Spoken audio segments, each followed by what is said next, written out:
Hey guys, it's Bruce. Welcome to Convocourses. And today, what I'm going to do is focus on a book that I'm currently working on. It's in the first draft, and I want to give you a look at it. It's called Cybersecurity Fundamentals, Governance, Risk, and Compliance. And what I'm focusing on is a lot of the questions I get from TikTok and from YouTube and Facebook and stuff is about people wanting to get into this field. And I figured it might be helpful for me to break it down. Like me having done this for 20 years, what do you really need to know if you're starting out? Where do you what is it? And speaking in terms, from layman's terms, because not everybody is born into this. Not everybody is their DNA is in IT, so they might not get some of the jargon that's in here. So I wanted to speak to you like if you were just coming in here and wanted to really know what was going on. So if you follow me right now on Facebook or TikTok, right now, or on LinkedIn as well, I'm going to be showing my screen. Now, I'll describe my screen because I have listeners and stuff like that. I have people on TikTok. I'll describe what I'm looking at. But let me show you what I mean when we're talking about GRC. And I will open this up to questions. I know that some people want to, ask questions or whatever, and that's cool. And so I will open this up a little bit later. But let's start off with yeah. So here's the book right here. It's still in the first draft. I'm gonna have to go through it a couple times. That's normally what I do in any of the books that you get online or you've got it from Amazon or whatever. A lot of it start off like this. I start off by talking about what is GRC: governance, risk, and compliance. In a nutshell, it's how an organization manages their risk. They have to have governance to manage the whole organization and includes cybersecurity. And risk is a way to measure and limit the amount of the likelihood of negative impact from threats. That is what risk management is. You're measuring what the actual risk is to your organization, and you're saying, okay, how can we fix this? How can we mitigate it? How can we make it so that we don't have as much risk? We're gonna have some risk, but how can we limit that? So in this first chapter, I'm talking about overall what is GRC in the simplest terms possible.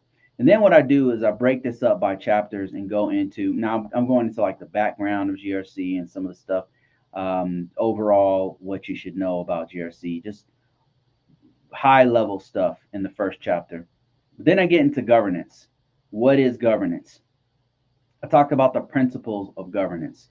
Governance is super important to an organization. It's how do we manage? How do we manage this system and while putting in cybersecurity? So the first thing you're going to think about is okay, this goes just to leadership and managers and upper level leadership, but that's not the case. Governance is about putting processes in that the whole organization can carry some of the weight of the risk, some of the weight of cybersecurity. Examples would be implementing security features on workstations that everybody's working on, right? So everybody has to do multi-factor authentication. Everybody, when they log in, their system is doing an audit of whenever they fail to log in, or if they try to access something that they're not supposed to access, or if they try to download something they're not supposed to. There's a log that's going on in the background. So in that way, by putting the processes all throughout the organization, where everybody is carrying a little bit of the load of cybersecurity, and that's what governance is all about. Yes, leadership plays the largest role because they're the ones who have to drive the culture of cybersecurity in the organization as a whole. So that's what governance is in a nutshell. It's the management of all of us carrying the load of cybersecurity. And then you get into what I talk about in this book is risk.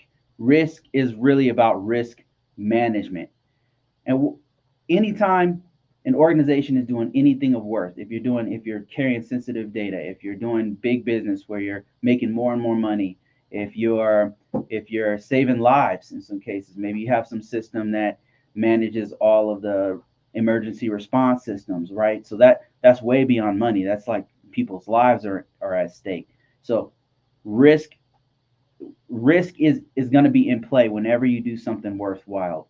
And that goes for organizations as well as your own personal life. If you do anything big, it's going to have some risk involved. So how risk management is about how do we manage the level of risk that we're taking. That's really what it's all about. And risk in a nutshell is what is the likelihood that a threat or something bad is going to happen to something of worth, something that's important, our assets. What is the likelihood that something bad, because it doesn't have to be a hacker, it could be a mishap, it could be a natural disaster, right? It could be the system just went down, an error in the system. All of those things are threats. All of those things are potentially bad things that can happen to your asset. And the asset doesn't have to be a computer. It could be the people. It could be the process.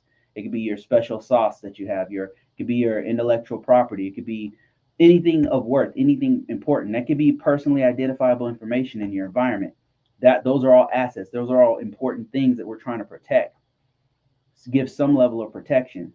What is the likelihood? What is the probability of something bad happening to these things that we're trying to protect?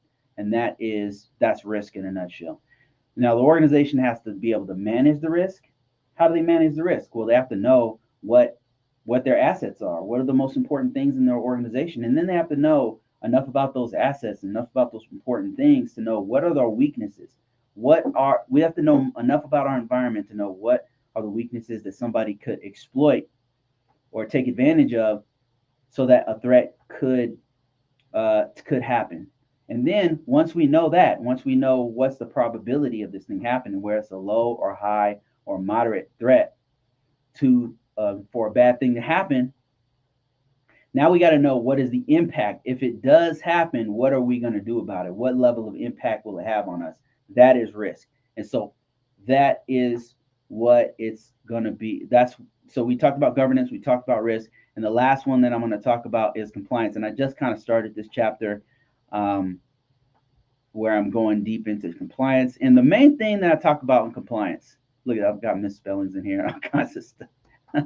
So all this, I got to fix all this kind of stuff. But the main thing about compliance is this. If you take nothing away from compliance, this is the main thing you need to know. Compliance, there's two main things that's going to affect your compliance. One is going to be what industry you're in. I mean, like, are you in healthcare? Are you in financial sector? Are you in the financial industry with the banking sector? Because you got industries and sectors. Are you in governance? Are you in government? Are you in local government, state government? These are going to determine what laws pertain to you, because a retail chain is going to have certain laws that are more relevant to them than, say, a hospital or a high school. All of those have different levels of risk and also have different levels of compliance that they have to meet. A school district, for example, might have certain local state compliant rules and regulations that they have to meet. Whereas another industry, like, rather than education, another industry would be, I don't know, government, the actual U.S. government. U.S. government is subject to something called FISMA, which is a Federal Information Security Modernization Act, and they have to be compliant with that. And then if you have the hospital there, they have to be compliant with HIPAA, where they have to protect patients' healthcare records. So each one of those industries is going to have certain restrictions and laws and regulations that apply to them. The other big thing about compliance, if you take nothing else besides the industry stuff, is what location you're in. Location really matters. If you're in China versus you're in Germany versus you're in US, all those have different levels, different restrictions on their laws that are based off the culture and the environment of that region that you happen to be in. And it goes all the way down to cities and provinces and states. All of those could have different laws that are relevant to them. To give you an example of how different they can be, is Germany is a part of the EU. They're part of the European Union. European Union has something called GDPR. I always switch the P and the R. GDPR. So it's an overarching privacy and data security act that applies to all EU members. All EU nation states have to abide by it. And what it does is it protects citizen personally identifiable information. It's very, very aggressive at the expense sometimes of corporations. Whereas in the US, take privacy law. Privacy law is very lenient in the US. Like I'm not trying to take sides or anything. I'm just pointing out the differences. The US, if you haven't noticed, doesn't have really a great overarching privacy law like the one in Europe. They don't really have one. They have privacy laws, but they're all over the place. You got COPPA for protection of children's privacy. You've got Privacy Act of 1974, which was done in 1974, a long ass time ago. And then you've got a couple of other privacy, but they're all like these patchwork, like it's like there's a leak and they're trying to put patches on these different places, right?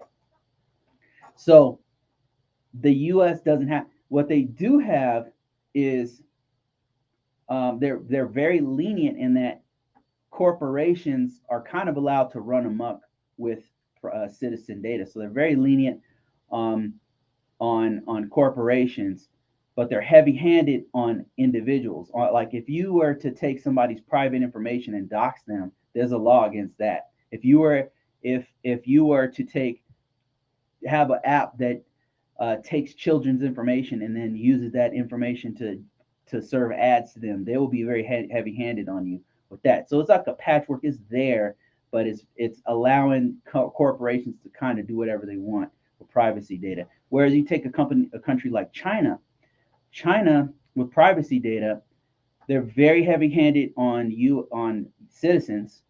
They're very heavy-handed on corporations that violate privacy, but they're not transparent at all on the government. The government can do whatever they want with privacy information, whereas the government in the EU and the government in the US has some kind of transparency where if there's a leak of private information, that's a big deal, you know. So each country, in each province, in each state, in each town has different laws with cybersecurity, privacy, and pretty soon AI and all kinds of aspects of protecting data. Compliance is based off of industry standards, regulations, frameworks that are based off of the actual industry you're in and the country you're in. So that's GRC, and I'm writing this book. I'm in the first draft of this one, so this one's going to take me a while to do. It's got to go through like several iterations. Normally, I'll have it sent through. I got to have an editor, and maybe sometimes I'll have somebody look over it for me, like a peer review. So it's going to take me a while. I got to get a cover for it, all kinds of stuff. I could write pretty fast, but you know the actual process of it is going to take some time. All right, let me take some questions here. That book's coming. Don't expect that one anytime soon. I got some other ones coming too that I'm working on. They're in the second or third draft. All right, so I've got some people following me here, and let me start off with Larry. Hey, Larry, how you doing, man? Thanks for that $20 last week, by the way. Appreciate you. He says, hey, Bruce, can you speak a little bit about your experience with implementing the NIST CSF when working with an agency, interpreting their business requirements and creating an appropriate risk management strategy? Yeah, I can speak on this. So I was working in Verizon, and we were a part of a cyber risk team. And what we would do is we would evaluate like what is their level of risk. We'd measure their risk, and then what's their level of risk, and then we do these documents that will point out and summarize what risk they have, and then we would give them advice on suggestions on how they can fix certain things, right? And working with those guys gave me the opportunity to work with many different industries, from financial sector to to healthcare sector, to many different sectors. And a lot of times when we would point out certain we would use the frameworks to figure out like what controls are missing. And whenever we would bring one of the best ones, they'd have their go-to ones. Like some of them were like, yeah, we want to be compliant with ISO 27001. We want to be compliant with NIST 800 or whatever. But you know, they had their go-to that were in their industry or whatever. But the one that was like the most flexible, had the best framework, in my opinion, was NIST CSF. And NIST CSF is cybersecurity framework.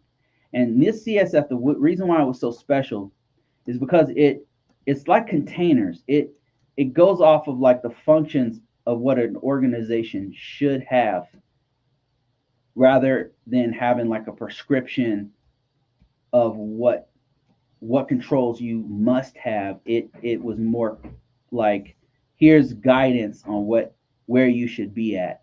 So let me demonstrate this. I want to show you like what exactly what I'm talking about, because I'm probably not making any sense. I'm being a little bit too generic here. Let me show you the NIST. Okay, I'm seeing CSF 1.0. Let me see if I can find 2.0. And I was working with 2.0. I mean 1.0, by the way, when I did this. So, but I can still show you like what you would do, what we would do with either one. So here, let me just bring up this diagram so you can kind of get a visual representation of what I'm about to tell you. So right now I'm on the NIST.gov site, and I'm getting some visuals here that will help me to show you what I'm talking about. Here we go. I'm going to show you my screen. If you happen to be listening to me, I'll explain what we're seeing on the screen.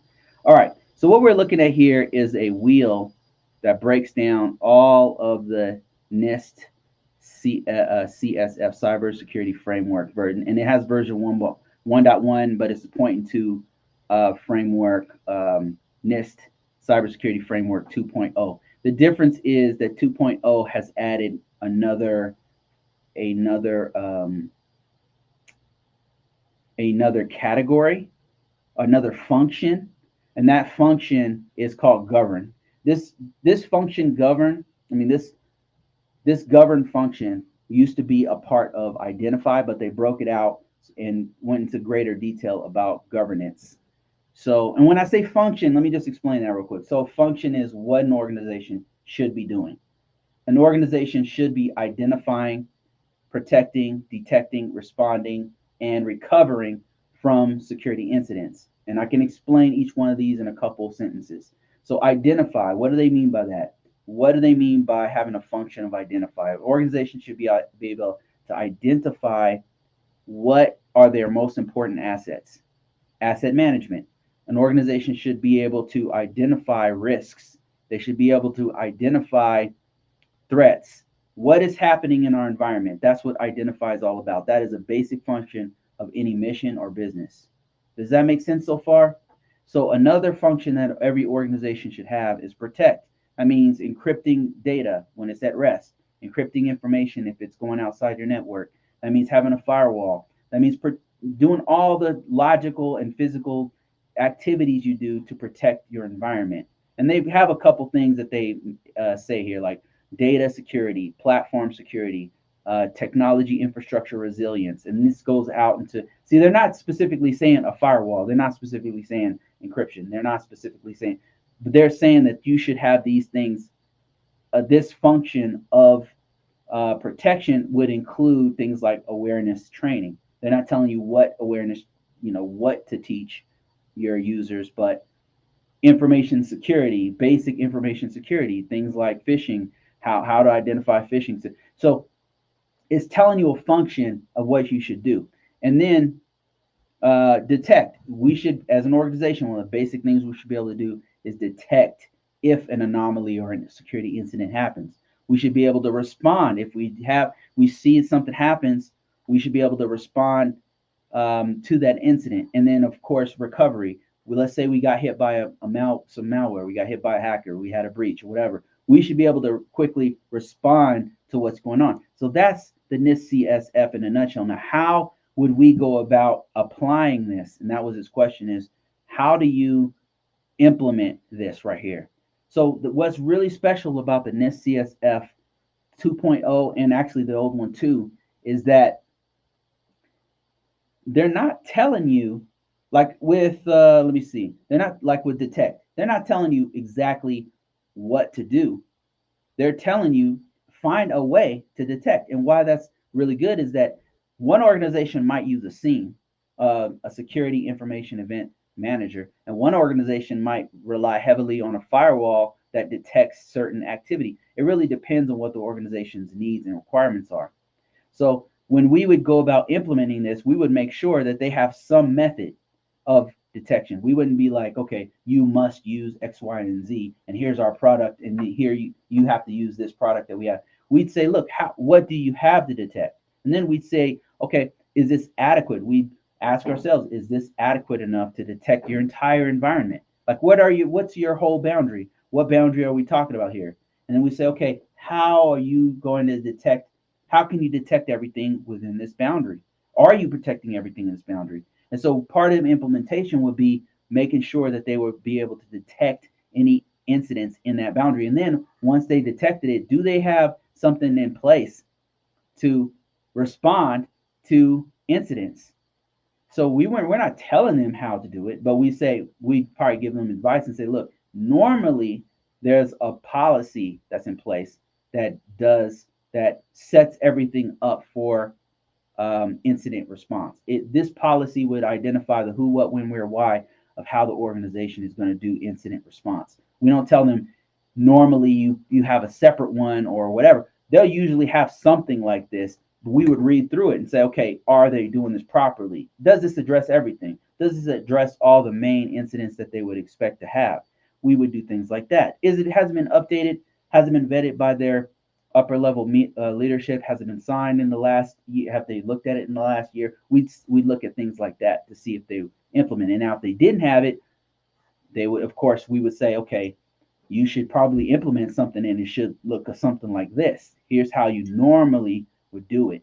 So we go through each one of these functions and each one of the categories of the functions to see if the organization was doing that. And if they weren't, then you would go ahead and tell them to implement that thing. We would do some kind of a cybersecurity assessment on their organization. And that's what, in a nutshell, that's how you would go about implementing. And if you happen to be in an organization where you have to implement this, that's what you would do. You would take each function one by one, from governance to identify to protect to detect to respond, recover, and you would say, okay, are they doing these things, and how well are they doing these things, and where are the gaps?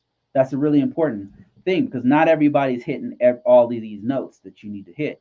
So if they're not hitting it, that will be something we would say, we would identify that finding. We would say, look, here's a finding. We noticed that you don't have proper asset management.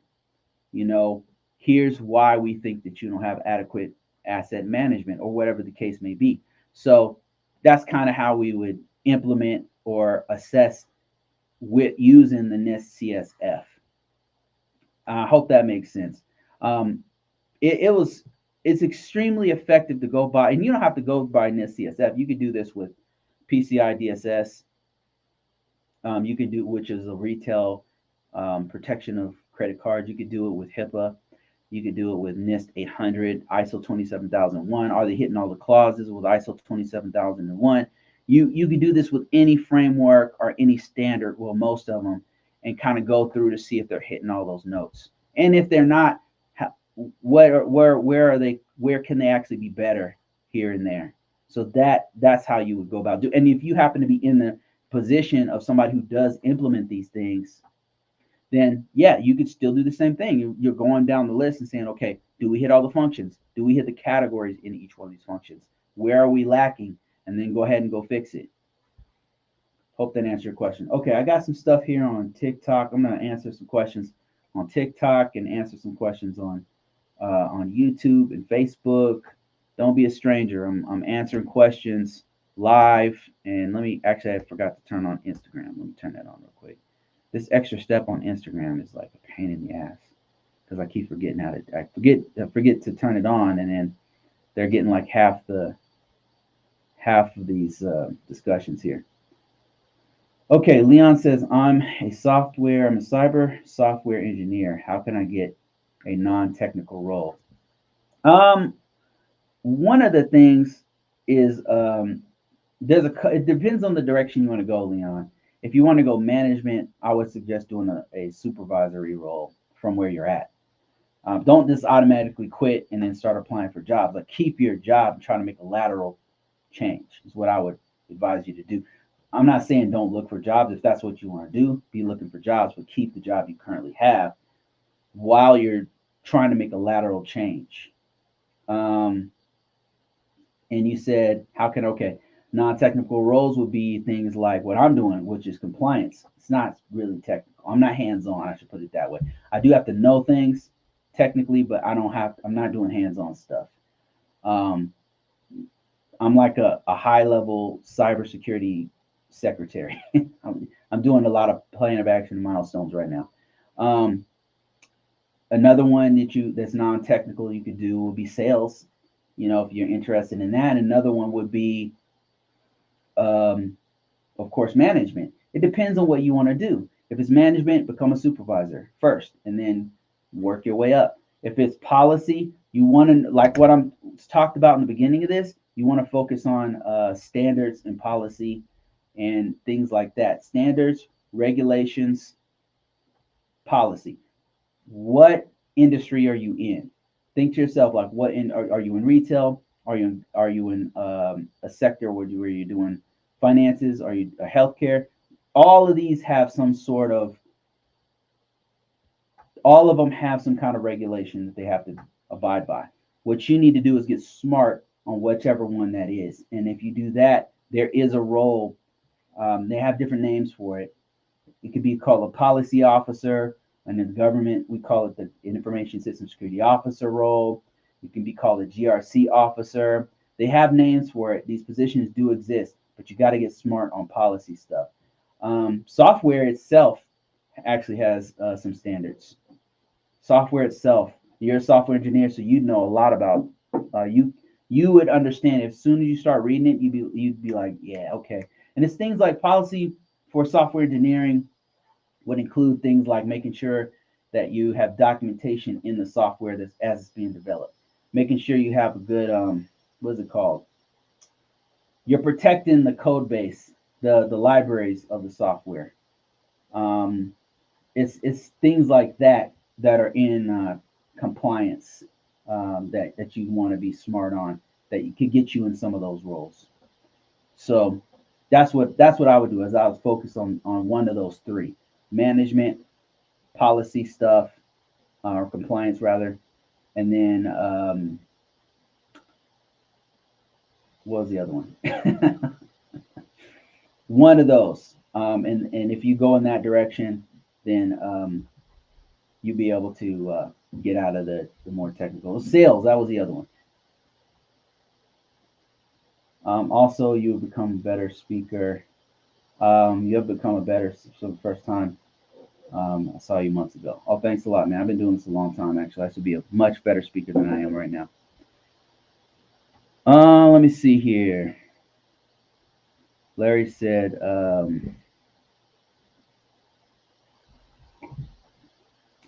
a GRC professional, how much of your job is reliant on the business being able to give you good info? Good question. And what is your dream partnership with non-cyber SME? PM, business owner, devs, like that. Let me answer the first part of this question first, because I fully understand this one. How much of your job is reliant on good information? It's all information security. So good information is extremely important. I'll put it to you like this: GRC policy stuff, whether you're doing PCI DSS or you're doing HIPAA or you're doing NIST 800 or NIST CSF, it's a really long process. It's a long process that involves a lot of people. If you don't get stuff right in the beginning, it can waste a lot of time and money, because this process takes 8 months. And if you go 8 months in the wrong direction, I've seen this before where we went 8 months in the wrong direction. And a problem like that is usually not one person's fault. It's usually it's usually a process issue when you get 8 months down into the weeds and you find out something's not working properly. It's not because that many eyeballs and that many brains looking at the same system and the same issue. Somebody's going to catch discrepancies, like glaring discrepancies. Somebody's going to catch it. But when it's a process issue and all of us are doing what we're supposed to be doing, but the process itself that was set in motion is setting us down the wrong path. I'll give you a specific example so you understand. I was working on the system. I'm not going to name any names. I'm not going to point any organizations out. I'm going to mislead you right now. So let's say I was working in retail in the IT department, right? Let's just say. And we had to take in legacy system that was on a legacy operating system, and we had to put it on. It was on Windows 95, and we had to put it on Linux. And we're transferring it over, right? And all of us are doing what we're supposed to do. You got your cybersecurity people who are running the scans. You got your architects who are doing what they're supposed to do. Programmers making sure that the app, the major application or whatever, can work from Windows to Linux or whatever. Everybody's doing what they're supposed to do. We're meeting regularly. We get 6 months into it, and we realize that the operating system is too hard for the users to use. It's just too difficult. And now it's going to cost way more money because they've got to teach operators how to use Linux. And they were very familiar with Windows, and Linux is just like you got to go on the command line.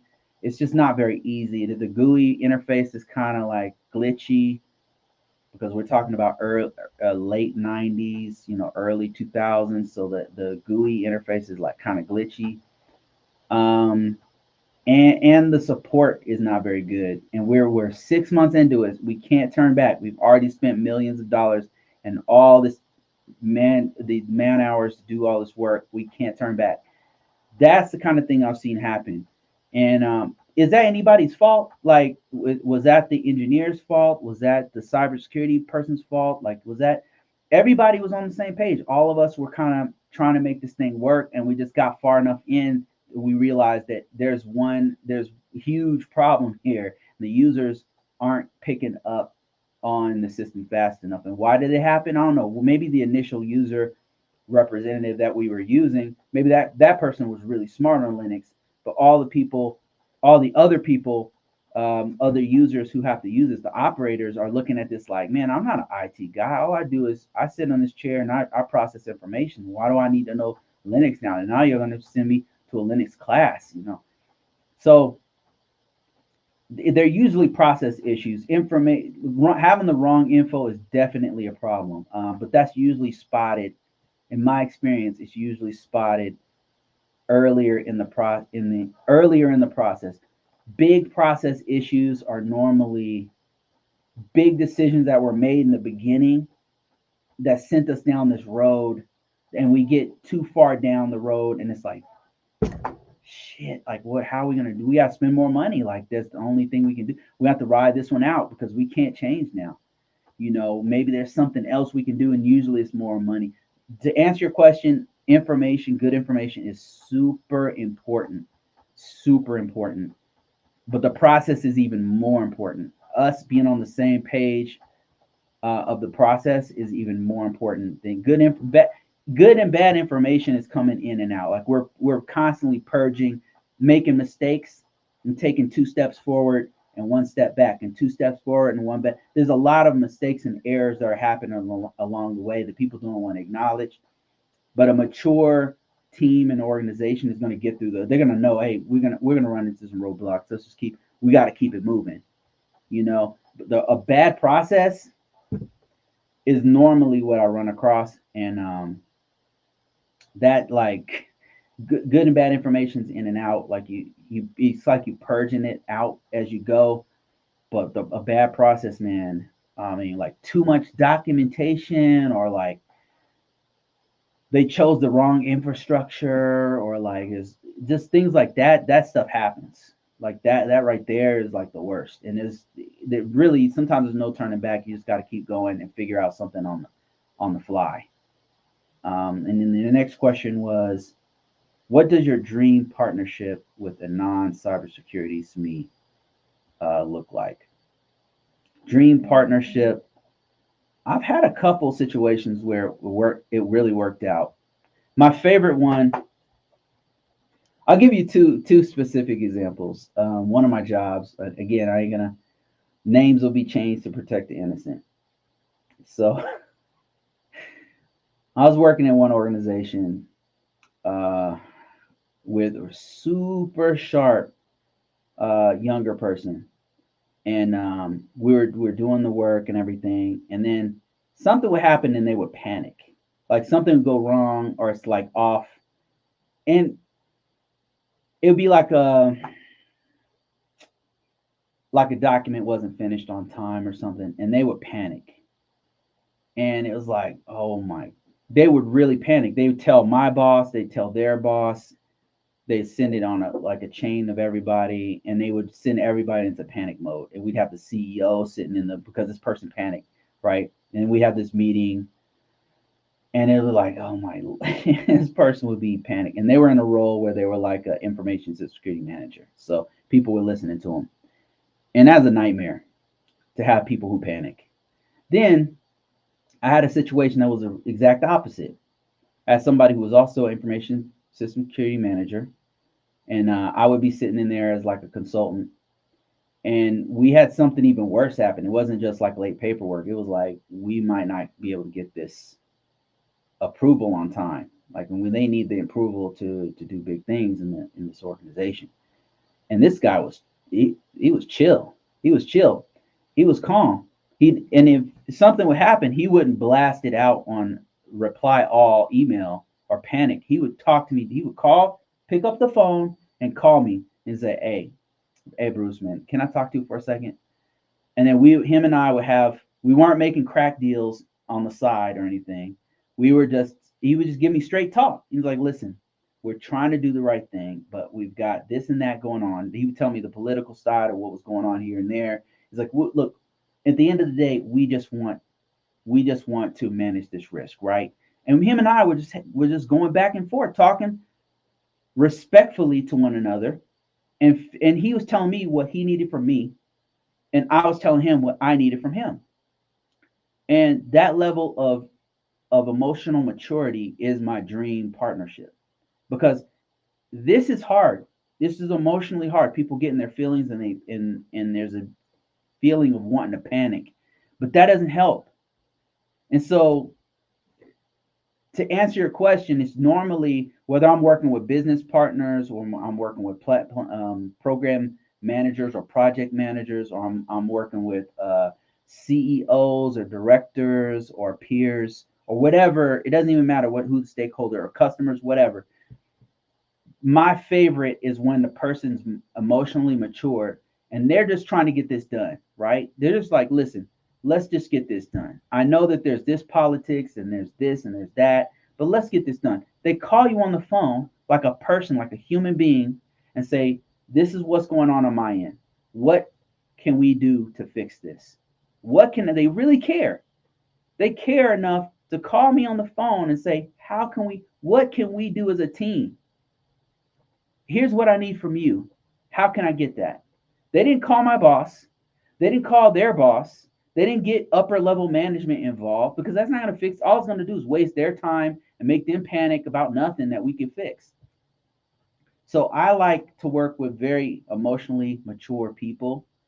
Usually it's older people who are ex-military people. And I'll be honest with you, a lot of ex-military folks are very mature because they've seen some shit, right? Like people who've seen things, people who they've seen things way worse than a system not getting an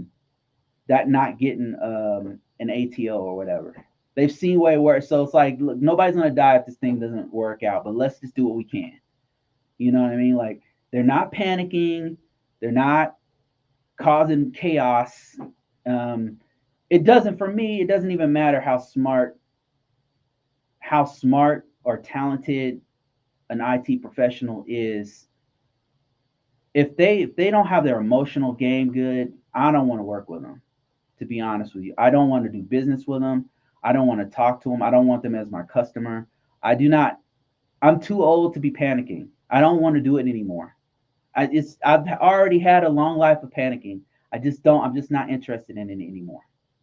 I just it's just not. It just seems like it's not necessary, and I just don't want to do it. So yeah, that was a great question. Thank you so much for that. And that's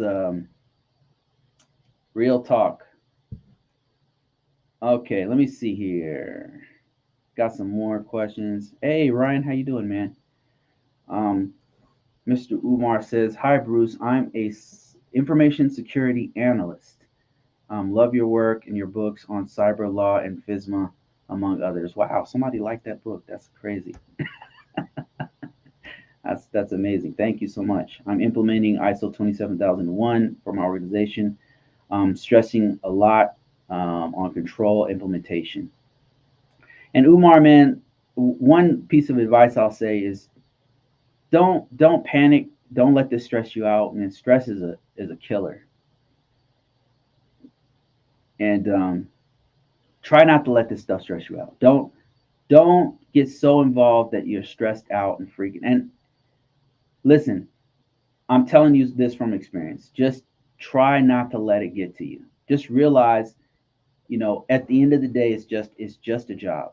It's just a job. You do your best, and that's all you can do. If you do your best, at the end of the day, um, if you did everything you can do to get things to work, then that's really all you can do. And the rest of the work is in somebody else's wheelhouse. It's the ball is in their court. So just do what you can. Don't stress. I know what you mean. Like when you say, "Man, you're stressing out a lot about control implementation." Yeah, it can be very stressful. You have to work with, especially if either you're doing it directly and it's even more work. You're working with somebody who's very belligerent or don't want to show anything or they're hiding things or whatever. It can be very, very stressful, but do the best you can. Don't panic. Panicking is not going to help. And then leave it at that. All you can do is what you can do, you know. And then at the end of the day, that's it. All right, let me see. I got some more folks.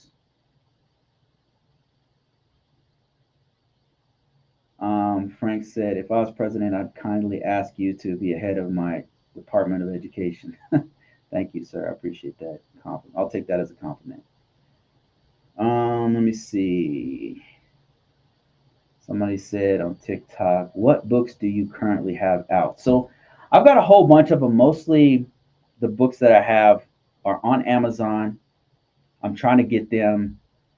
I'm trying to see like what the market wants, like what you guys want. If you want to put me to put it directly on my site, I can do that more. If you want me to put it on Barnes and Noble, I can do that. Or if you want me to put it on Apple Books, I can do that. Like what is the best for you?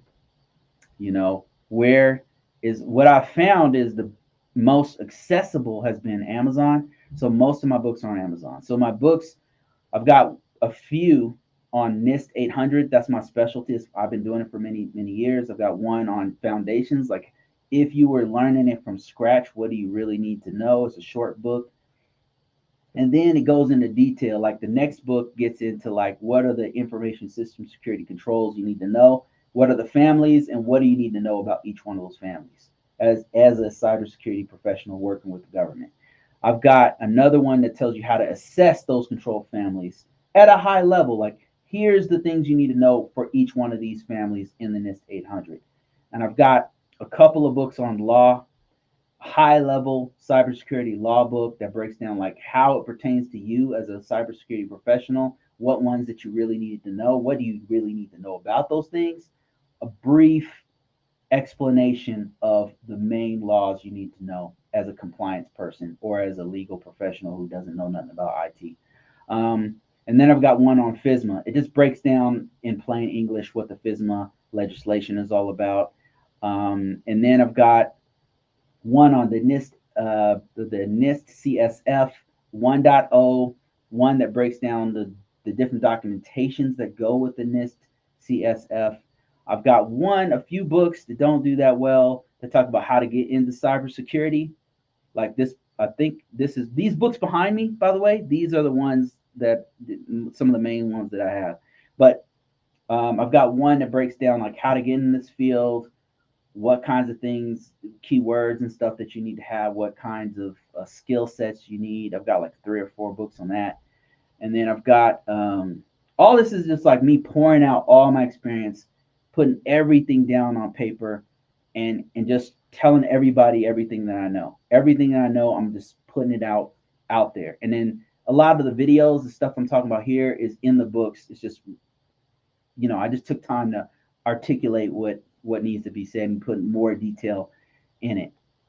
Other books, I've got one about how to use it when AI first started coming out, prompt engineering stuff. I started messing around with it and figuring out how you can use that to do GRC stuff. I got like 3 books on that. I've got I started to lose track. Crazy. I've got a few other ones that are coming out, but those are the main ones. And if you guys are suggesting that I put them on other platforms, just let me know. On the other platforms, I don't see a lot of engagement on there. I don't see a lot of people going there. Maybe it's because I'm not sending people there. But I'll be more than willing to put it on all those platforms if it works. All right, I got a lot of comments and stuff here, so let me just kind of fly through these. Somebody said CCNA security or security plus. Now I used to have a CCNA, not a CCNA security, but I used to have a CCNA, and I took 2 versions of the security plus. The one that didn't expire when it first came out, and then one on the new iteration that you have to keep up with your CPEs and stuff. I took both, passed both, and taught one of them. Which one would it depends on what you're trying to do. If you're a network engineer, then CCNA security, if that's your specialty is network security, then I would go with network security for Cisco device. Now it is a vendor level certification. Just keep that in mind. If you go to an environment that only uses Juniper or uses something else, then your CCNA security will still help you, but it's specifically for Cisco products. That said, it's great. Like CCNA and all the Cisco certifications are awesome. I took a few. The Security Plus is awesome. It's highly marketable. It translates to many different fields, not just help desk, but if you have a Security Plus, CompTIA Security Plus as a server admin, that's awesome. If you have it as a cybersecurity analyst, it's awesome. If you have it as a GRC person, you could totally get a job with that if you have with some experience, of course. It's way more flexible. Overall, I would say the Security Plus, but it really, like I said, depends on what you're trying to do. Security Plus is just way more flexible. It just does a lot more. It'll just do a lot more for you. And I would argue that it's probably even more marketable than the CCNA security. Let me see here. I got some other folks here talking to me. Ryan, thanks for watching, Ryan. I appreciate it. Thanks for that interview, man. Great information. I've got a lot of response for that. I've been sending a lot of traffic as much as possible to your books. If you guys didn't know, Ryan is an information system security expert, and I had him on a live like a couple months back, and he had some really great things to say about how to study. One of my favorite parts about that one is how he broke down how he studies, how to study and pass any information technology certification, and how to retain the information there. I've gone back and watched some of the stuff he said is just gold, pure gold. And this is coming from a vet of 20 years who is an IT professional at a high level. He also has a free book. If you go back and watch that video, go back, check my lives. You want to find this book, go to Convocourses on YouTube. Find my lives. And you'll find, I've only done maybe 2 or 3 so far. I plan on doing more. 2 or 3 interviews with people. And I did one with Ryan. And in that interview, at the bottom of that, if you look at that live that we did, I put a link to his book. And actually, if you go to convocourses.net, I put a link to his free book that shows you how to. It's a breakdown of the ISC2 squared CGRC. And that is, if you didn't know, that's a certification that focuses on NIST 800. So if you're interested in that, go to convocourses.net. Go through my list. I got free stuff on there. I've got downloadables on there. I've got courses, but also on there is a free book that comes from Ryan, and that's going to walk you through, if you're interested, the CGRC certification. Let me see here. Nathan says, you better like paperwork.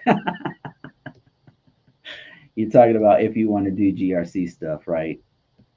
It's so crazy. I know what he means. It's so crazy, man. I've been working as a ISO information security officer for 2 years now, and I want to transition to a information security engineer. So I've done information security engineering work before. Right now, where I work, I'm an ISO, but I work very closely with information security engineers, and usually they're very technical, and they usually are the people who are working on our infrastructure. If you happen to have logging systems or scenes, they're the guys who are doing the technical stuff behind the scenes on that. Like either they're setting it up, they're making sure you can access it properly, they're making sure the data is correct in there, they're interpreting the information that comes from there, they're helping create content for it. They're helping us to do our job better. They're helping the cybersecurity analysts and the information security officers and the GRC people do their work better by using these tools. So normally they're way more technical. So if you want to transition into this, I would advise you to stay where you're at as an ISO and start to master one of the tools that you're using, because they more than likely have some ISI roles where you're at. So what you want to do is master one or all of the tools you use. If you're using Archer to walk you through some of the work, if you're using, I don't know, EMAS or something to do the work of your your system security plan, if you're using a scanner, maybe you're using QRadar, or you're using Qualys, or whatever scanner you're using, whatever you happen to be using, you need to master that. And then at some point, you can actually apply for a job to just do nothing but making sure that the content is on the scene, like the content is developed properly, the information's coming down. You're a master of it, so you are better suited to work in a job where all you're doing is helping with the scripts, the back end of the tools that your information security officer team is using. So good luck to you. And thank you. Thanks for the compliment. Love your work. Thank you. Thanks for watching. Appreciate you. All right, let me see what we got on TikTok. Still got some people watching me on TikTok. That's really crazy to see that. Let me see. Le Regicide says, I'm in college in computer science.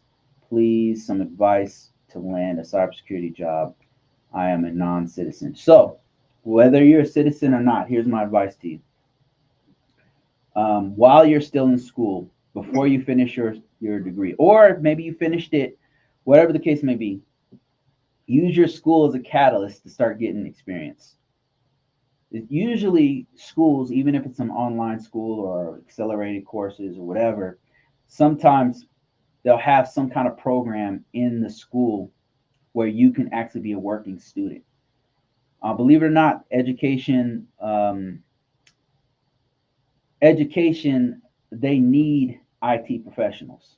So they need IT professionals to clean up laptops that they give out. They need IT professionals to help them with their website. They need IT professionals to run scans, do vulnerability scans, all kinds of stuff.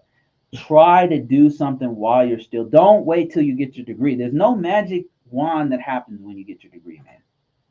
I have a degree. There's no magic wand. There's no magic behind it, right? It's going to help you to be more competitive when you go out in the field, but what you want to do is get your experience before you actually finish school.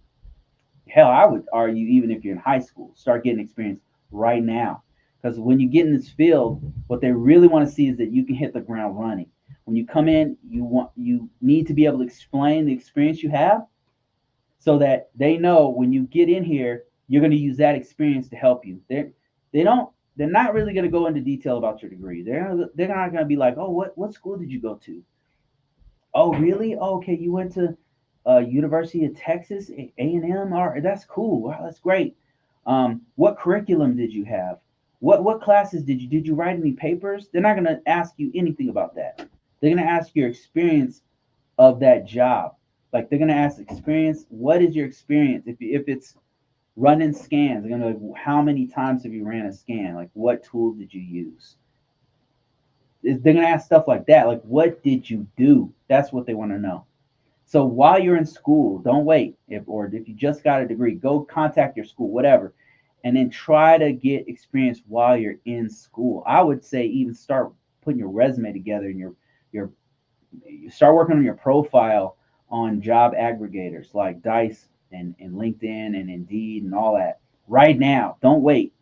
Another thing is if you are working on a bachelor's or a master's or any kind of program, associates, whatever it is, and they are offering any kind of internship or apprenticeship, then apply for do it. Anything where you're hands on, where you're actually in the field doing the work, because that's the best stuff you can put on your resume. So that's the kind of stuff you want. Like that's what I would advise you to do. So when you get out, when you do, or when you are done with school, you can land that job. And don't focus on just cybersecurity. Don't don't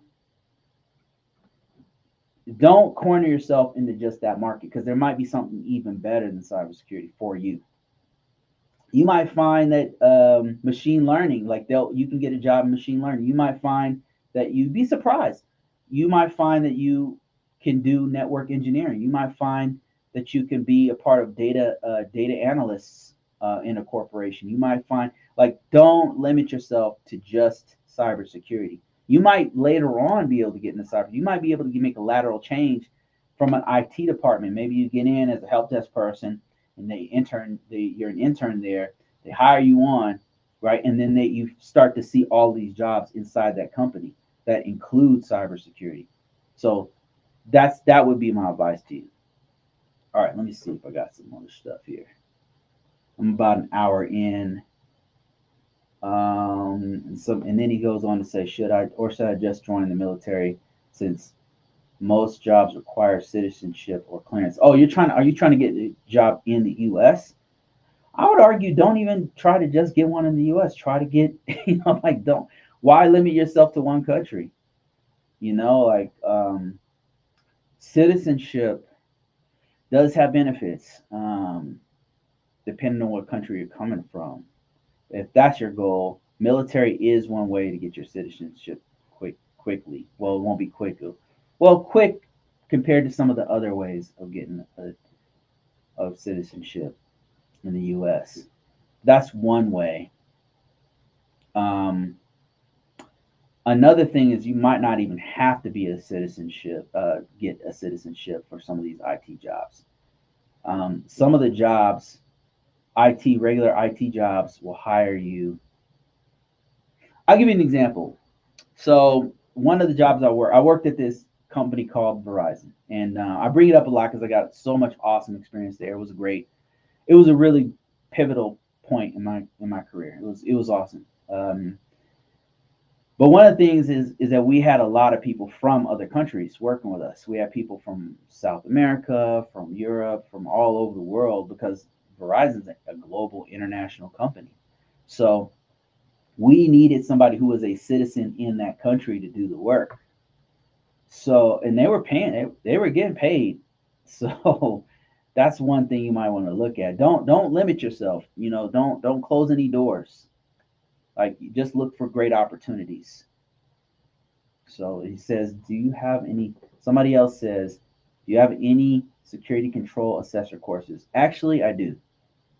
I do have one and I'm thinking about discontinuing it because I haven't expanded. My whole thing was I was going to expand, and I still will, but I'm taking a long time, so I'm thinking about like yanking it until I build it out like I want it.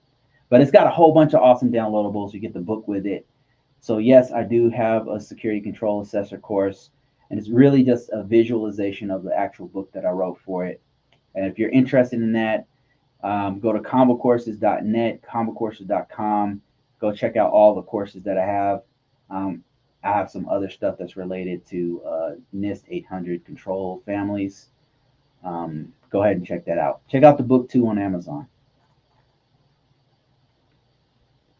All right, let me see. Got some more questions here. Tariq Baker says, working on getting, let me put this on show here. Working on getting my master's from WGU now.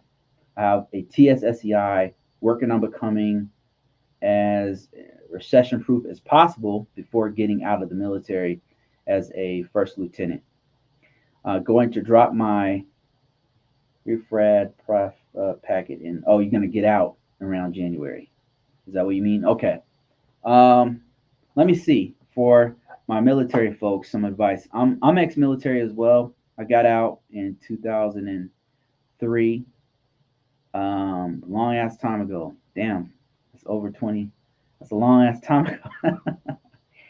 Man, time flies. Anyway, so my advice would be to clean up your resume. If you want an example of that, you could go ahead and take a look at mine. Go to convocourses.com, look for my free. Actually, if you go to .net, it'll lead you to where you can download a free version of the real resume that I use. And you'll notice in that resume that I don't use a lot of military jargon, even though my background, some of my strongest stuff was working with the military, working with the government as a whole. And I don't use a lot of military, like you just said, rad. I don't know what that is. I was Air Force, and I have no idea. That means you're either Army or Marines or something, but I have no idea what that is. You want to speak in a language that civilians can understand when you do your resume, is what I'm trying to get at. But if you want an example of that, you can go to, I would go to LinkedIn, has a bunch of ex-military folks, and type in cybersecurity and find people, go search people, and look for other people's resume to see what keywords they're using, because there's specific keywords that are not things like RefRad, or they're not specific to any branch of the military that's kind of like in baseball speak that they're not going to understand, right? You want to use their jargon that's going to clue them in that you know what you're doing. So just a little piece of advice, but you're going the right direction. Getting that master's degree is great. Make sure you get as much experience as possible, because that's what they really want. Experience with leadership is something you're going to have, especially if you're leading information security units or information units or stuff like that. That's the kind of thing that they want to see on the resume. That's good stuff. So congrats on that. And you got your SEI clearance. So that's awesome. Awesome. So congrats for that. Thank you for your insightful response, and thank you so much. I appreciate that. Let me see. Larry said, aircraft mechanic, my transition into tech was rough. You can do it, man. You can do it. Those aircraft mechanics are super smart. Mechanics are super smart. They can make just about any transition, I would say. I would argue. Let me see. Somebody says, have you looked at selling your book on TikTok Shop? I've actually thought about it. You know, maybe I'll try it. Yeah, maybe I'll try that. I've noticed some of the writers on there have been doing good, but those guys are selling like fiction books. I haven't gone down that route yet. So maybe that's something I can. Maybe that's something I could try. I'm thinking about it. Seems like some of them are doing pretty good. Larry, thanks for that $20, man. I appreciate that. He says, follow Bruce on all social media, especially on YouTube. He shares a ton of information and answers comments, videos, shorts, live streams, etc. Be active, and I promise you that it'll be worth it. Oh man, thank you so much, man. thank you for this. You know, that this level of support that I get from you guys just watching me is why I do these. Is why I'm super consistent with these videos. Is because people, and the reason why I'm consistent with the books and everything is because people are reading it. I'm getting people like contacting me directly, and it's it's great. Like it's really really good because it's showing me that it's working, and the stuff that I'm saying people are actually listening to. And like years later, they'll contact me and say, "Man, Bruce, I watched one of your videos and I landed this job, and now I'm at my second job. I've leveled up, and I listened to everything you said in this or that book." And I'm like, I'm always shocked, and I'm like, oh, I was like, what, really? And it's hard for me to like believe, you know, because it's, I don't know, it's that kind of impact is real special, you know. So thank you, Larry, for watching, man. Thanks for all your support. Um, thank everybody. I appreciate you guys. Let me see. Where do you suggest? This is from TikTok. Where do you suggest that I can take the NIST? Wait, hold on a second. Where do you suggest I can take the NIST? Okay, that question's like incomplete. Are you talking about a certification, or the NIST isn't a certification? It's a U.S. national body of scientists who do measurement. So that question doesn't quite make sense. Um, man, Mr. Perry, thanks a lot, man. I appreciate that. Do you think projects can substitute for work experience? Example, DevOps projects. Um, it can't substitute it, Perry. Let me just be completely honest with you. And there's a bunch of high level professionals who have as much or more experience than I do. So please, if you guys have a difference of opinion or you want to add to this, please feel free to help Mr. Perry with this. But let me just give you my 2 cents. So projects, DevOps is not going to replace experience, but it will be a nice addition to your experience. And if you have no other experience, then by all means put it on there. So it's not a waste of your time to put projects on there. That's what I'm trying to tell you. So yes, put your projects on there. It's not replacing or substituting, but it is adding to whatever experience you have, or adding to your toolbox of things that you could put on your resume. So put the projects on your, especially if you've developed software before and you have it on GitHub or something. That's one of the things that they ask for if you're a software engineer. Correct me if I'm wrong, for you guys who are software engineers. Like one of the things they look for is a portfolio that you've written things before, or you've helped out with other projects or something. That's really helpful to your resume for a DevOps. So that's really great. And let me see if anybody else wants to chime in on this. And let me see here. Let me see if I have anybody who's adding to this.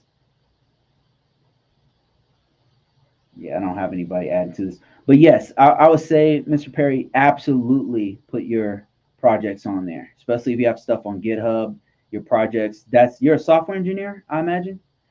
Yeah, definitely put that stuff on there. Says, hey, Bruce, ever think about starting a Discord or a Convocourses community? Um, I've started something on Discord. I'm just not on there enough.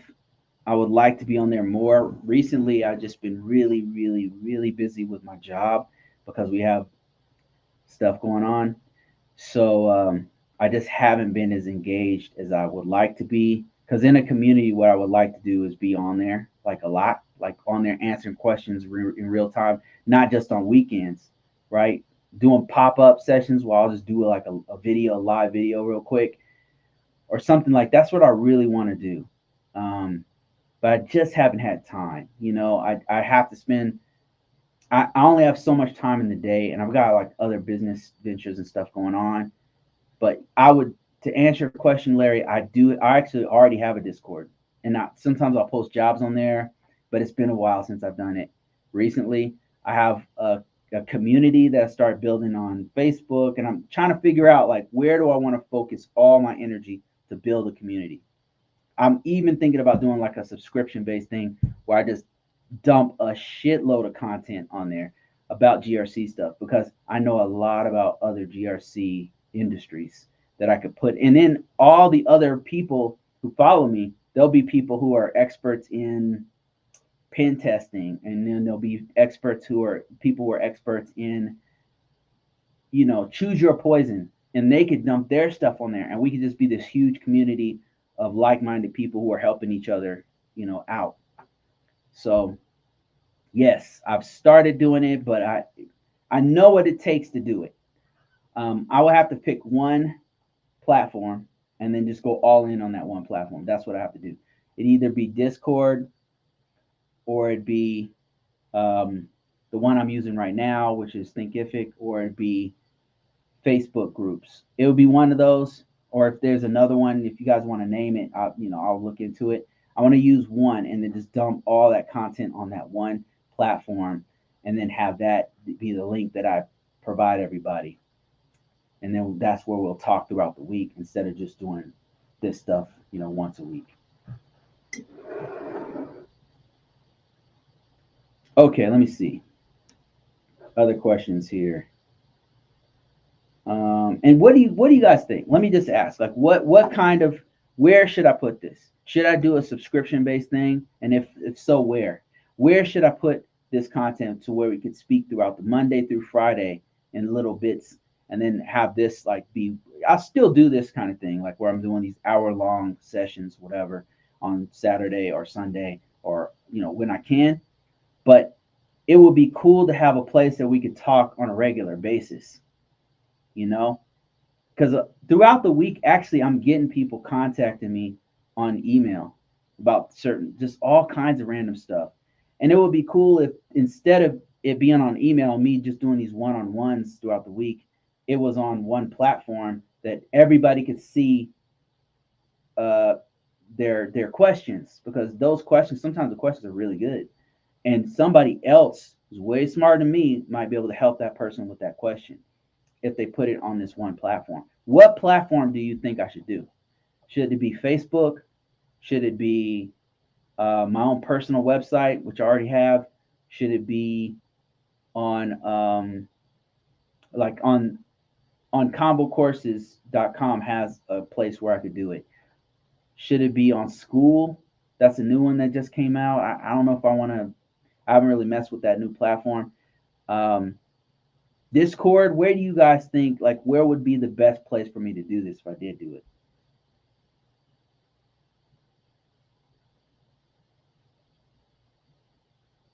Cyber field pay is dropping like crazy. Your website. Somebody said your website.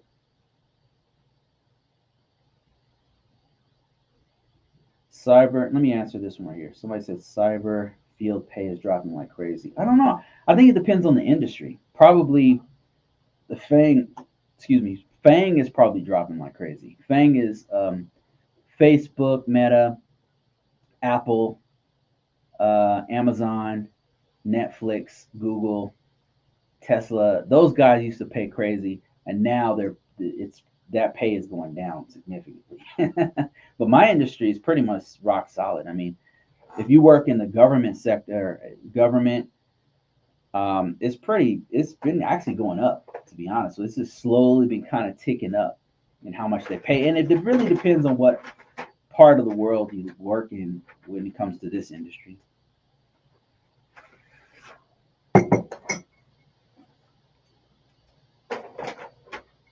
Discord.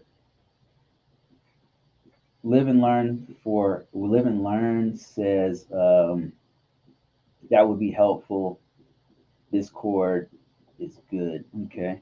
Or your website where security is good. Okay. Somebody said my website. Is DevOps good in government? Like the pay is the pay good in the government for DevOps, or cybersecurity is the best? I can't really speak on DevOps.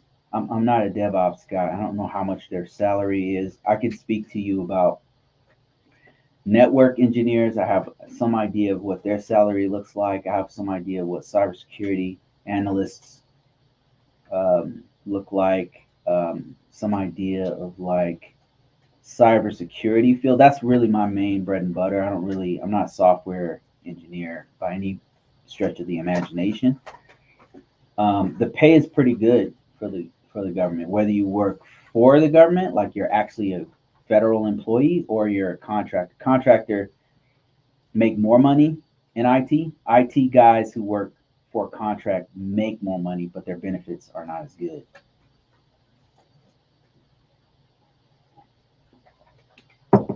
Bruce, I would prefer to participate in a community on your website. All right. And Larry says, Discord will be awesome. Great way to organize and share thoughts. The community can help each other out with leads on jobs, training, expos, conferences. Yeah, because there's so much going on. There's so much going on. I mean, throughout the week, Monday through Friday is really where the magic happens, to be honest with you. I'm just so busy, I can't keep up with everything. But if I had one platform where I could just like check on it every now and then, that would be cool. Maybe what I'll do is I'll look at the website convocourses.com and see how interactive it is. Maybe I'll start posting some stuff and then see if I can get some feedback on it. I'll put it in my newsletter and ask people there too, because I'm really curious on which way I should go. I know I should be investing in this community, like in a community platform, in one platform where we talk throughout the week would be better. So I'm getting some votes for the website. All right.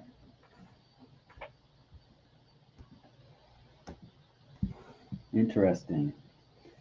Somebody says, I got my CCNA. How can I get an internship? Um, Internships, you can find those on dice.com, on monster.com, on any job aggregator. They'll have internships and apprenticeships on those sites. If you happen to be a student, there's a whole nother way you can get into those internships. They'll have actual programs at the school. You got to look for them. You got to ask. Sometimes they'll have them on the school, like you'll be a working student.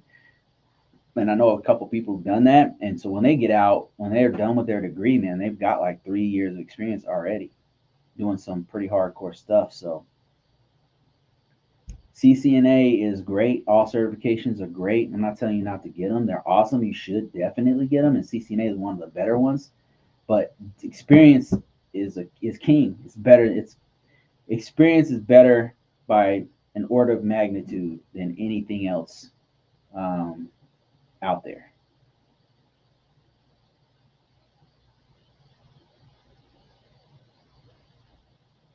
All right. Let me see here. Some other questions. Cyberfield. Okay. Let me see. Any advice for someone who wanted? Any advice?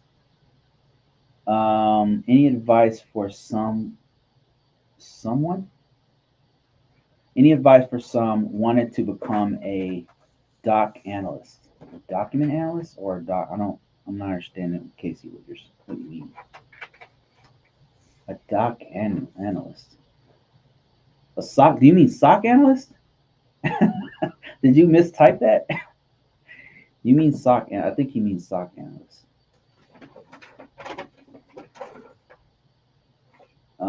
Kind of searching through some more comments here.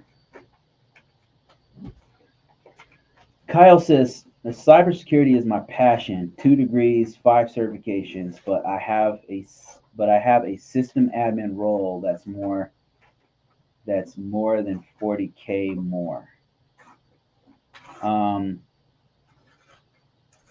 Is there a way that you can like do more?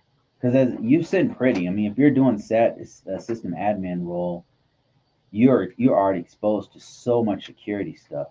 Are you trying to get a role that's a cybersecurity role, the company will call you a cybersecurity person. Is that what you're trying to do? I mean, you're saying 40K more? Get paid 40K? Man, stay at that job. Do cybersecurity for fun. Like do it for fun, man. It's better to do it for fun anyway, to be honest with you. If you have to do it, some days it's not fun. I'm just gonna tell you, like some days this shit's not fun, man. It's not fun. I mean, I will say most days it's not fun, to be honest with you. I mean, sometimes like I just to let you know, like the hard part is not the technical part of it. The hard part is dealing with people's attitude. Um, because especially if you have a breach or they want to change the organization you're in wants to change how things are being done, and right in the middle of what you're doing, it's 2 times more work. You get in these meetings and people are in their feelings about things, or a customer's pissed off about some security issue. It's going to cost another X amount of dollars to fix it or whatever. It's the hard part is the emotional part of it. The technical side is so fun. It's so cool to find exploits or find fixed vulnerabilities, or it can be so creative. And that was the thing that really got me into cybersecurity. But what I've noticed is that's most of the stuff that I in GRC that I do has nothing to do with any of that stuff. Messing around with like threat intelligence was super fun. Pen testing was super fun. Cybersecurity analyst work was really fun. But my expertise is in GRC stuff. So that is not, it's easy for me, but it's not fun. It's very, very easy for me, but it's just not fun. Most of the time, not fun. Let me see. Somebody said, I'm digging the vulnerability stuff I do. I'm pretty much left alone to do my job. Man, that's what's up right there. I love that kind of stuff right there, where you're just in the lab doing your thing, doing experiments and stuff, and just being left alone in that cold server room, messing around with scripts or something like that. I miss those days. That's not what I do these days. I'm in meetings getting yelled at these days.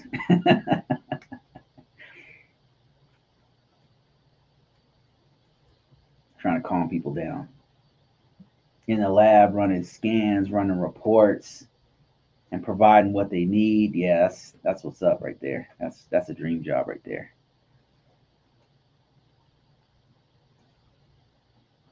For me, I'm on Larry's end right here, where I'm just meeting after meeting. Larry's a program manager, a project manager, Larry, or a program manager.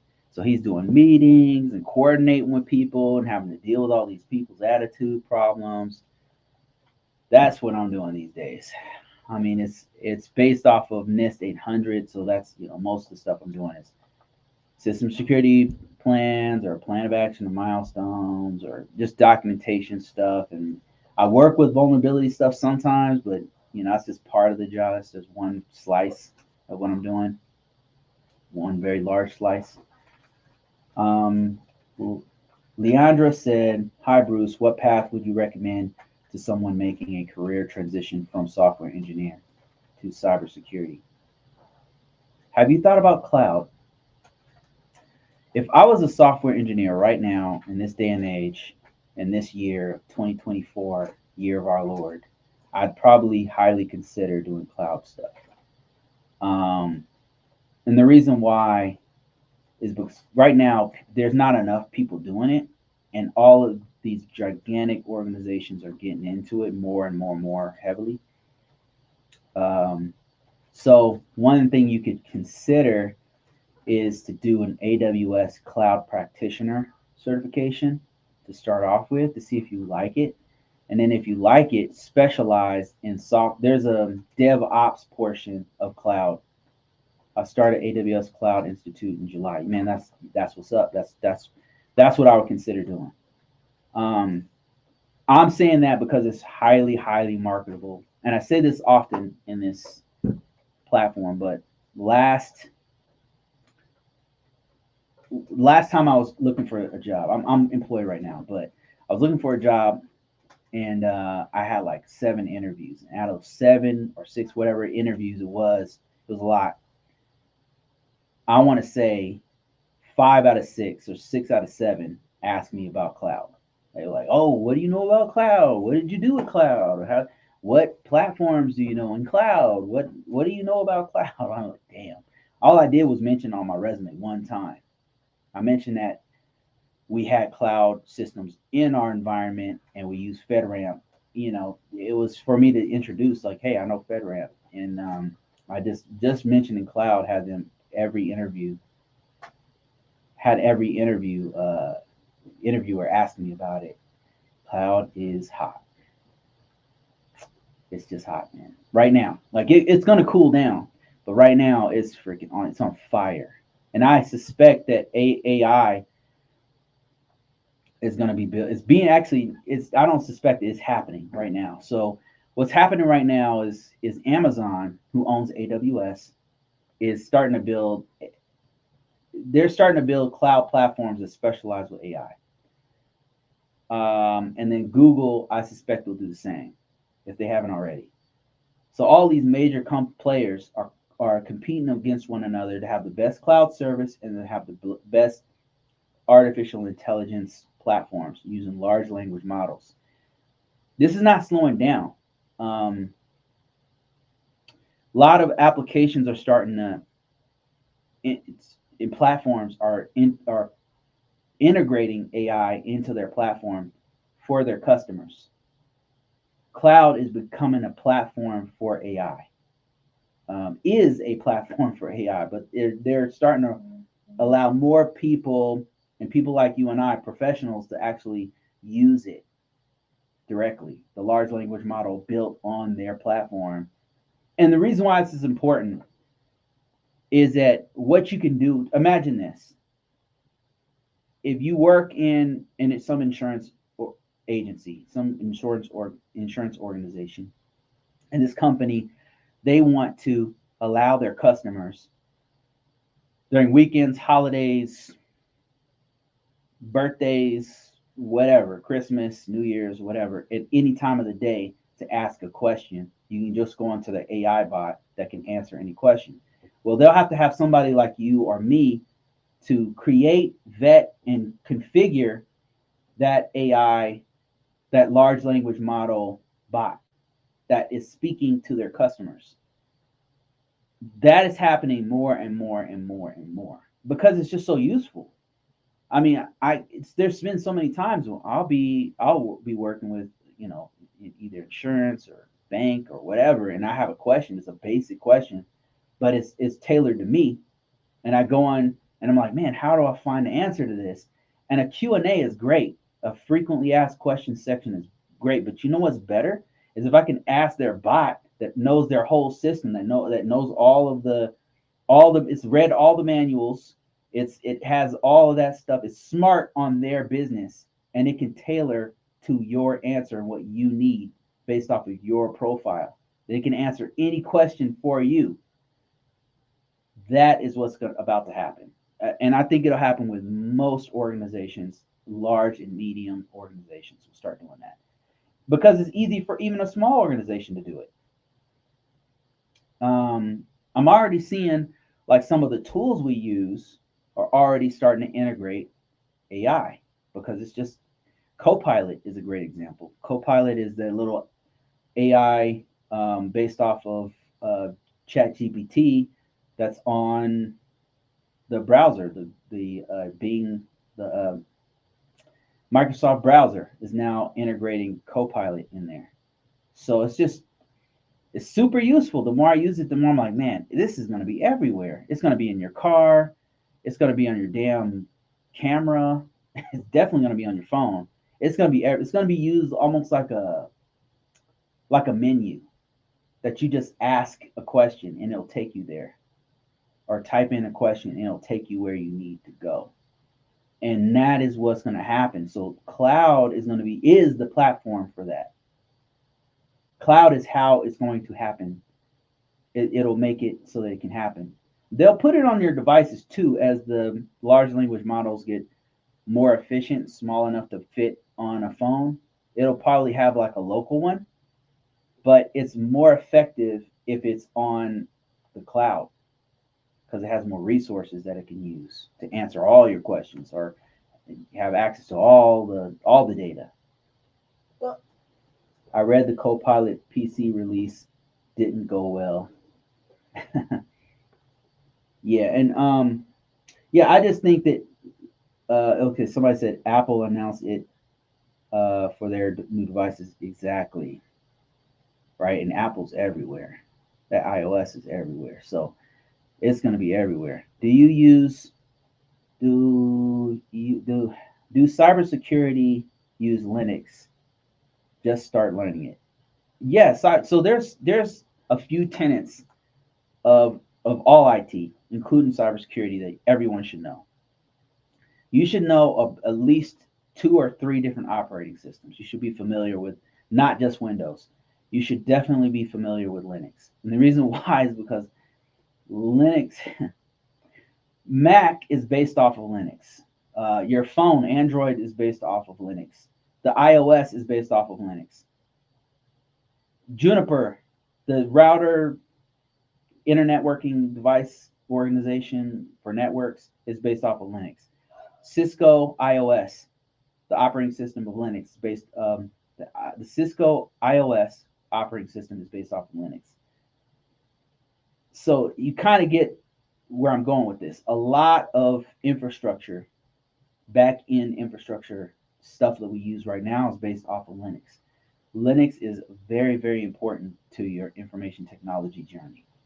Very important. Another one I would say would be command line. Knowing command line, not just in Linux, because Linux has its own command line, of course, but also the back end of Windows has a command line. Knowing how to navigate in a command line, not being afraid of the command line, um, is another tenet I would say. Cloud, I would say it's important to at least know what it is, how it works, and some of the different platforms for it. It's super useful. And if you can play with it, that's even better. Networking, I would say, is one of the things, the tenets that you should definitely know as an IT professional. You should know enough to be able to hook up your own network in your house. You don't have to necessarily know subnet masking, or you probably don't have to know really get super detailed about the difference between IPv6 and IPv4.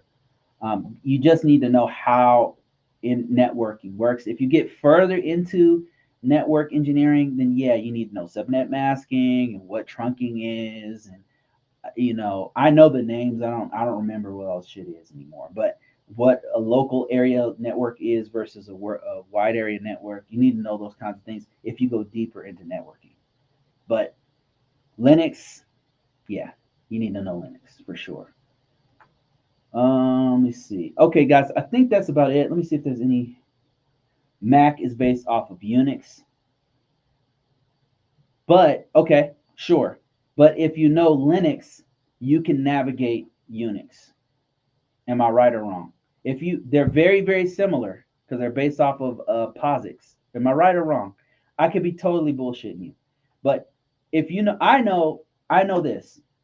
If you know Linux, you can navigate very easily in a Unix environment. Like they're very, very similar enough to where some of the commands are exactly the same.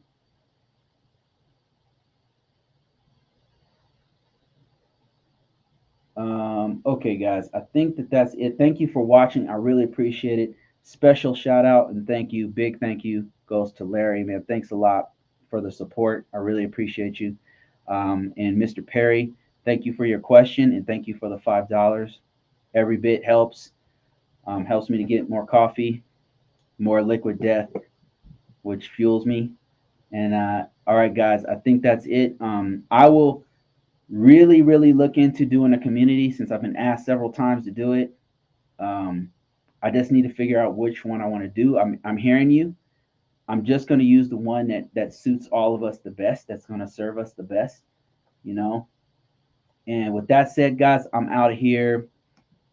I will see you guys next week. Sooner if I could start up one of these communities, but we'll see what that's all about. Maybe I'll have like a vote to where we can figure out which one to do. Thank you guys for watching. I really appreciate it. I'm out of here.